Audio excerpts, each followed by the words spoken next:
Coucou les amis, c'est Mimi, j'espère que vous vous portez bien. Alors je suis de retour parmi vous pour vous donner un petit peu de mes nouvelles. J'ai été absente pendant un très long moment.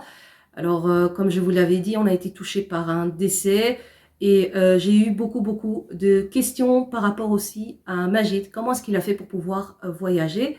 Mais avant ça, je voulais vous remercier pour toutes vos belles invocations. Amin, amin, amin. Et j'espère que Allah pourra apaiser aussi toutes les personnes qui ont perdu un être cher durant le mois du Ramadan ou aussi depuis un petit moment. Par rapport à Majid, pour son voyage, beaucoup me disent comment est-ce qu'il a pu aller au Maroc en sachant que les frontières sont fermées. Sachez déjà que ce n'est pas au Maroc que ma belle-mère est décédée, mais plutôt en Espagne, dans la péninsule qui est collée au Maroc, Melilla. C'est là qu'elle est décédée, Allah yarhamha. Et pour que vous puissiez aussi savoir, il y a à l'aéroport de Zaventem un centre de testing PCR où on vous donne les résultats le jour même. Donc c'est bon à savoir, vous faites votre test là-bas et après 4 à 6 heures, vous obtenez les résultats et vous pouvez à ce moment-là voyager. Pour voyager, il faut absolument être négatif, avoir un test de minimum 72 heures ou alors il faut, obligatoire et en plus, il faut une raison valable. Bien sûr, on ne peut pas voyager comme ça. Dieu merci, le deuil fait partie d'une raison valable. Ils ont pu comme ça donc se rendre à Melilla et accompagner leur maman jusqu'à sa dernière demeure. Qu'Allah puisse lui illuminer sa tombe ainsi que la tombe de tous nos défunts et illuminer aussi nos cœurs pour continuer à vivre, à s'accrocher à la vie malgré l'absence de ces êtres qui nous sont très chers. Paix à leurs âmes. On m'a aussi beaucoup envoyé de mails et de messages en me reprochant que l'attente était trop longue par rapport aux foulards que j'ai promis de vous offrir. Ils sont encore là parmi moi, je ne les ai pas encore envoyés. Sachez que c'est indépendant de ma volonté. Je me suis coupée des réseaux sociaux pour moi aussi me ressourcer, me rapprocher d'Allah, invoquer en faveur de ma belle-mère, des défunts, profiter un petit peu aussi pour reprendre un peu aussi le sens de ma vie. Donc voilà, j'ai dû faire un petit travail sur moi-même.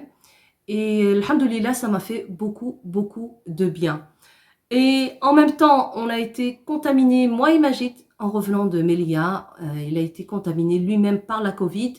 Et j'ai ensuite été, moi aussi, contaminée. On était en quarantaine.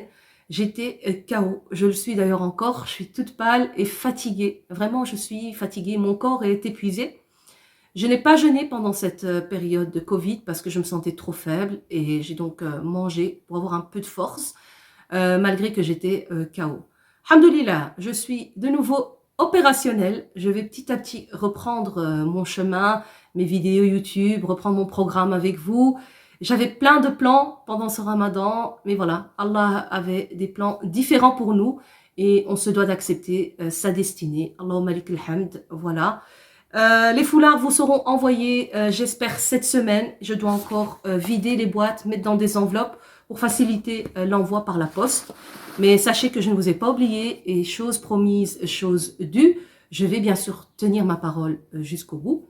Ne vous en faites pas pour cela. Et aussi, entre-temps, j'ai remarqué aussi qu'on est arrivé à 100 000 abonnés. Waouh, quel beau parcours, quel beau chemin. Merci pour votre confiance. Merci d'être aussi nombreux à aimer ce que je fais et à m'encourager à continuer à aller de l'avant. Vous êtes, vous aussi, une source d'inspiration pour moi et vous me donnez beaucoup de force à travers vos commentaires et je vous en remercie. Si je suis là, c'est aussi grâce à vous, donc grâce à tout notre travail quelque part.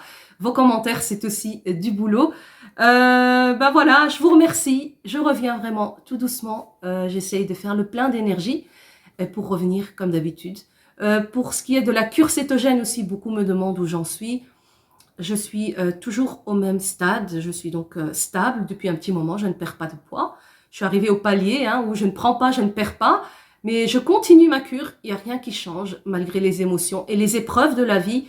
Je continue cette cure qui est pour moi vraiment essentielle pour mon bien-être. Donc si je veux aller bien, il faut que je continue à manger de cette façon-là.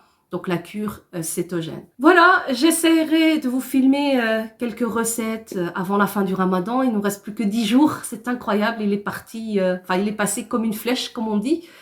Et je vous souhaite d'ores et déjà une bonne fin de Ramadan, Inch'Allah. Continuez à invoquer, continuez à faire ce que vous faites le mieux et profitez de ces 10 derniers jours qui sont les plus beaux, où il y a la fameuse nuit du destin, Laylatul Qadr, Khayrun min alfi shahr, qui est meilleure que 1000 mois. Imaginez donc la récompense. Voilà, œuvrez comme toujours sur le bon chemin, avec la bonne parole. Prenez soin de vous et on se retrouve très très prochainement, Inch'Allah, par la grâce d'Allah. Si Dieu me le permet, je reviendrai auprès de vous. Que la paix soit sur vous et à très bientôt pour de prochaines aventures. Ciao ciao!